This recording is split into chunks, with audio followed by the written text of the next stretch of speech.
Students, welcome to your new class. ഇന്നത്തെ ക്ലാസ്സിൽ നമ്മൾ ഡിസ്കസ് ചെയ്യാൻ പോകുന്ന ടോപ്പിക് ചാപ്റ്റർ 7 ആണ്. ഓപ്പർച്യൂണിറ്റീസ് എന്താണ്, ഇതിൽ ഫേസ് ചെയ്യുന്ന ചലഞ്ചസ് എന്തൊക്കെയാണ്, ഡിജിറ്റൽ മാർക്കറ്റിംഗിൽ എന്തൊക്കെ എത്തിക്കൽ ഇഷ്യൂസ് നമ്മൾ ഇതുമായിട്ട് ബന്ധപ്പെട്ട് ഫേസ് ചെയ്യേണ്ടതായിട്ട് വരും. അങ്ങനെ 3 ടോപ്പിക്കാണ് ഈ ഒരു ചാപ്റ്റർ എന്ന് പറയുന്നത്. ഈ മേഖലയിൽ നമുക്കുള്ള ഓപ്പർച്യൂണിറ്റീസ് എന്താണെന്നുള്ളതൊക്കെ നമ്മൾ ഓൾറെഡി ഡിസ്കസ് ചെയ്ത് കഴിഞ്ഞു. കാരണം നമുക്ക് എന്തൊക്കെയാണ് advanced analytics and AI use ചെയ്യാൻ പറ്റും, video making, content marketing, social media shopping, ഇതാണ് മെയിൻ ആയിട്ട് ഇതിൽ വരുന്ന ഓപ്പർച്യൂണിറ്റി എന്ന് പറയുന്നത്. ഓൾറെഡി നമ്മൾ ഈ അനലിറ്റിക്സും വീഡിയോ മേക്കിംഗ് എങ്ങനെയാണെന്നുള്ള കാര്യങ്ങളൊക്കെ നമ്മൾ അറിയുന്നതാണ്.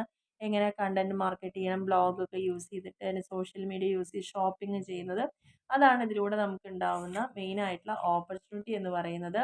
അപ്പോൾ അത് നിങ്ങൾക്ക് ഡീറ്റെയിൽ ആയിട്ട് ഒന്ന് വായിക്കണം എന്നുണ്ടെങ്കിൽ ഞാൻ 2 മിനിറ്റ് ഇതൊന്ന് വീഡിയോ ഇങ്ങനെ പോസ് ചെയ്ത് തരാം. അപ്പോൾ ആ ഒരു ജസ്റ്റ് ഓപ്പർച്യൂണിറ്റി ഈ 4 മേഖലയിൽ